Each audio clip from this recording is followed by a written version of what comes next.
Hi, I'm Mitra Sorrells in the PhocusWire studio at Phocuswright Europe, and I am joined by Yotam Idan. He is founder and CEO of WeSki. Welcome.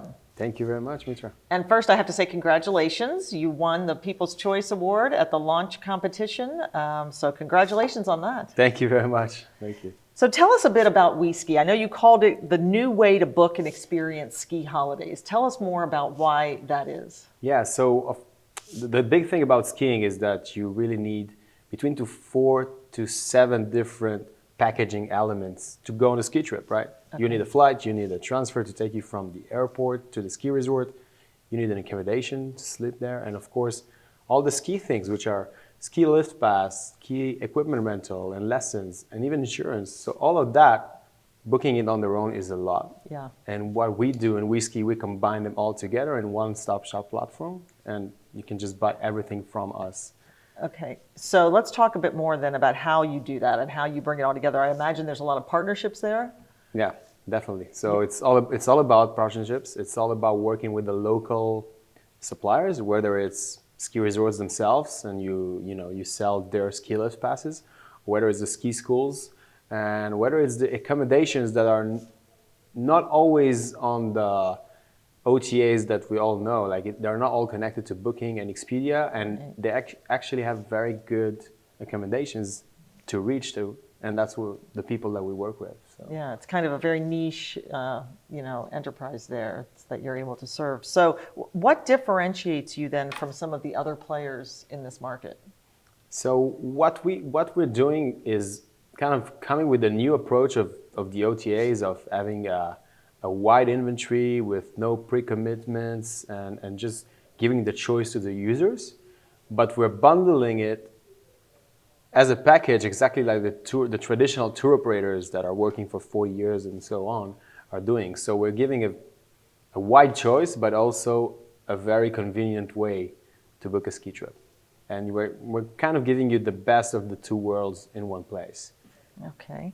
Give us a sense then of who your customers are and why they're booking with you, what you're seeing there from your customer data. Yeah, so we started from, I'll say, younger professionals that go with friends. That was the first initial early adopters. We gave them tools like split payments, because you know how it is when you book your friends, you don't want to be paying the whole trip and start chasing after each other. So we let them do that.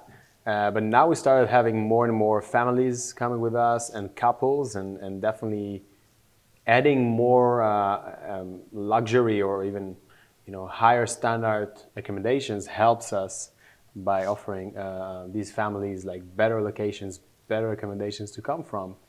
And so yeah, we see the average age of our customers going up every year. Yeah, that's really interesting. That split payment piece, I'm sure, is just critical. It's super convenient for friends, exactly. Yeah. Tell us now a bit about your plans looking ahead then. How do you see WeSki growing and evolving in the coming years? Yeah, so we started very much concentrated on the European Alps, even more specifically in the French Alps, selling it to UK customers, Irish customers, American customers, and now we're expanding our destinations more all over Europe, and with more focus on Switzerland and Austria and Italy, and eventually started working also with the US market. So US ski resorts, whether it's Colorado, Utah, Wyoming, Canada as well, and even Japan is one of the big ski destinations that's out there. So for us, it's about getting those destination coverage and opening it to new markets, so new languages and currencies and support in different languages. That will be the next years for us to be a global company. Yeah, well, what kind of an opportunity really do you see there as you think really long term? I mean, kind of how big is it?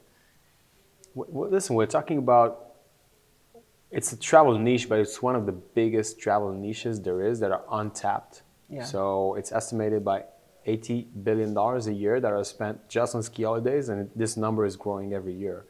So the opportunity is definitely huge. There's no one big player leading this market. It's very localized tour operators that are selling to their own markets for many, many years, and you see players companies of 70 years, 40 years that are still leading their original markets.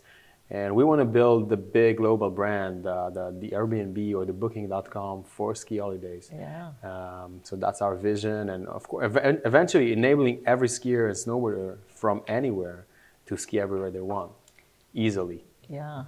You know, as you're talking, it's occurring to me, I mean, potentially you're removing so much friction from the process that maybe someone who is not, like someone who's a more casual skier that maybe doesn't ski as often because it is so complicated to try to book that trip, that could potentially spur even more growth than from that part of the market, I guess. Yeah, if it's easier to book it, they'll be more likely to. Yeah, that's I think we're helping people discover new places. Yeah. That's a lot of the things, because maybe of the skiers or non-skiers are only open to the destinations that are offered by tour operators. Right. And we are kind of literally opening all of their destinations to them. So we help them decide where to go and find better opportunities for them. Wonderful. Well, Yotam Idan, thank you so much for joining us from WeSki. Thank you very much. It was a pleasure. All right.